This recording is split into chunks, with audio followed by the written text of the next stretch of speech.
ஏன்பா, நான் பாட்டுக்கு நிம்மதியா ஆடிட்டு பாடிட்டு சந்தோஷமா வாழ்ந்துட்டு இருந்தேன். இப்படி பிடிப்பே இல்லாம என்ன பைத்தியக்காரன் மாதிரி சுத்த விட்டீங்க. தப்பு பண்றவன்லாம் நல்லா வாழ வச்சுட்டு இப்படி எல்லாத்தையும் வேடிக்கை பாக்குறியா?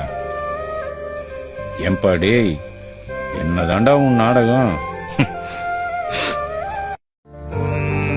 முகம் காண ஓடி வந்தேன், எந்தன் குறை சொல்ல தேடி வந்தேன், உனது முகம் பார்த்து சொல்ல